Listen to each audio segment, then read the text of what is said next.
छत्तीसगढ़ के सूरजपुर में construction company के कर्मचारियों ने मोबाइल चोरी के आरोप में आदिवासी युवक को बेदम पिटाई की और उसको रात भर जेसीबी में बांध कर रखा। पीड़ित आदिवासी युवक का नाम कलिंदर सिंह राठौर है और वह सूरजपुर के सरहरी गांव का रहने वाला है। युवक पर मोबाइल चोरी का आरोप लगाते हुए उसे इलाके में सड़क निर्माण करवा रही कंस्ट्रक्शन कंपनी के 3 कर्मचारियों ने बेदम पीटा। यही नहीं, उसे सोमवार रात से मंगलवार रात की सुबह तक जेसीबी में बांध कर रखा, जिसके बाद मंगलवार सुबह पीड़ित के घर वाले घटनास्थल पर पहुंचे और कर्मचारियों के हाथ पैर जोड़कर पीड़ित को उनके चंगुल से छुड़वाया। दरअसल पीड़ित आदिवासी युवक बीज लेने के लिए सूरजपुर के परतापुर गया था। यहाँ किसी ने उसकी खाद और बीज चोरी कर लिया। लोगों ने बताया कि एक व्यक्ति उसके बीज उठाकर मायापुर गांव की तरफ गया है, जिसके बाद उसे ढूंढने पीड़ित उस इलाके में गया था, लेकिन उसे व्यक्ति नहीं मिला।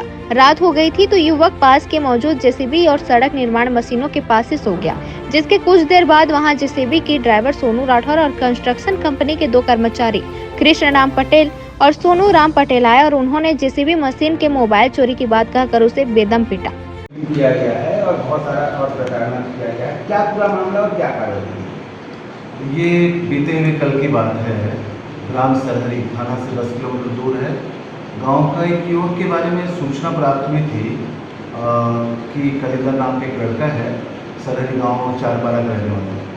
उसके साथ कंस्ट्रक्शन कंपनी में जो ड्राइवर है, जेसीबी ड्राइवर, उसकी खलासी और पोकलैंड का ड्राइवर, इनके द्वारा उसको बांध के मारपीट की गई थी। जब थाना में बात सूत्रों से पता चला तो तत्काल इस बात की तस्दीक के लिए सरहरी गांव पुलिस पहुंची बिना देर किए हुए। जब गांव पहुंची और नाम पता पूछते हुए पीड़ित के घर तक पहुंची, पीड़ित घर पे आंगन में मिला। आंगन से जब शुरुआती पूछताछ की गई कि क्या आपके साथ मारपीट हुई है, किसी ने बांध के मारपीट किया है, तो उनके द्वारा बताया गया कि रोड निर्माण कंपनी जो प्रतापपुर से चंदोरा रोड कंस्ट्रक्शन चल रहा है, इनके कंपनी के जेसीबी के ऑपरेटर, पोकलैंड के ऑपरेटर और एक हेल्पर, 3 व्यक्तियों के द्वारा मोबाइल चोरी के शक पर इसको पकड़ लिया गया। वहीं जेसीबी में इसको दोनों हाथ को बांध के मारपीट की गई। कुछ देर बाद, आधा 1 घंटे के बाद, इनके बड़ी माँ और उनके भाई इसको ढूंढते हुए वहाँ पहुँचे।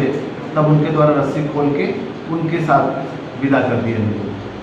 हमने पूछा कि थाना में आपने रिपोर्ट क्यों नहीं किया? उन्होंने कहा कि नहीं, मुझे डर था, धमकी उनकी मिली है कि थाना में रिपोर्ट नहीं करना। मेरे द्वारा तत्काल उसका स्वास्थ्य केंद्र लाया गया, उसे मुलाजा कराया गया और उनके आरोपियों के खिलाफ अभी 3 नामजद आरोपियों के खिलाफ थाना में अपराध दर्ज की गई है। अपराध दर्ज करके विवेचना में लिया गया है। आरोपी पुलिस हिरासत में है। जो खबरें आगे यूरिन को लेकर के उसको रिव्यू किया गया है, ऐसी क्या जानकारी है? पूछताछ में पीड़ित व्यक्ति से पूछताछ, उनके परिजनों से पूछताछ की गई। पीड़ित के ऊपर यूरिन करने, पेशाब करने या थूकने की बातें निरर्थक, बेबुनियाद बातें हैं, मिथ्या साबित हुई। ये झूठा बात है। ये जो प्रोपेगेंडा चलाया जा रहा है कुछ लोगों द्वारा सोशल मीडिया में, इस टाइप की भ्रांतियाँ फैलाई जा रही हैं, तो क्या आपको नहीं लगता कि ऐसे लोगों पर कार्रवाई जरूरी है?